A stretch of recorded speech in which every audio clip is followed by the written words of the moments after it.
తెలంగాణలో పవన్ కళ్యాణ్ సభను అడ్డుకోవడం సరికాదని ఏపీ సీఎం చంద్రబాబు అన్నారు. గతంలో ఏపీలోనూ బీఆర్ఎస్ కార్యాలయం పెట్టారన్నారు. తమిళనాడుకు ఇది కూడా కరెక్ట్ కాదు. ఇప్పుడు నేను తమిళనాడులో పోయి క్యాంపెయిన్ చేయవచ్చా? తమిళనాడుకు శివకుమార్ కూడా వచ్చాడు. ఆల్ ఇండియా లీడర్సే కాకుండా అందరూ వచ్చారు.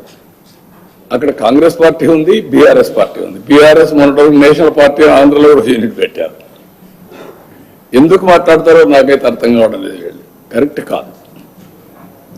ఏదైనా సరే కొన్ని ప్రజాస్వామ్యంలో అమెరికాలో తెలుగు వాళ్ళు సెనేటర్స్ అవుతున్నారు, ప్రపంచం అన్ని దేశాల్లో అవుతున్నారు, ఒక అమెరికాలో కాదు.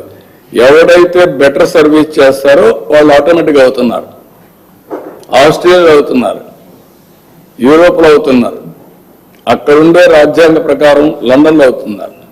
కాబట్టి ఇలాంటివి చేయడం కరెక్ట్ కాదు, అది మంచి విధానం కాదు.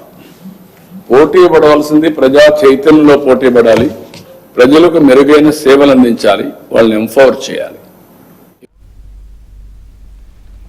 ఇక ప్రజాసేవ చేసిన వారిని ప్రజలు ఆదరిస్తారని చంద్రబాబు అన్నారు. 2 రాష్ట్రాలుగా విడిపోయి 12 ఏళ్లు అవుతోందని ఇప్పుడెందుకు అనవసరంగా మాట్లాడుతున్నారని ప్రశ్నించారు. ఎవరెవరు ఏం చేశారో ప్రజలకు తెలుసన్నారు. అనవసరంగా ప్రజల్ని విద్వేషం కూడా అన్నాను. విద్వేషాలు కూడా వీళ్ళు అనుకుంటేనే అయిపో. ప్రజలు ఇప్పుడు 12 ఏళ్ళు అయిపోయింది విభజన జరిగి, 2 రాష్ట్రాలు విడిపోయినాయి.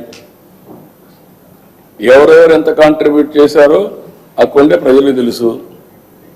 ఇప్పుడు మనం చేయాల్సింది దీన్ని లాజికల్ గా తీసుకుపోవడానికి, చెడగొట్టకుండా లాజికల్ గా తీసుకెళ్ళాలి. ఎవరున్నా అది వదిలిపెట్టి మాట్లాడడం కరెక్ట్ కాదు.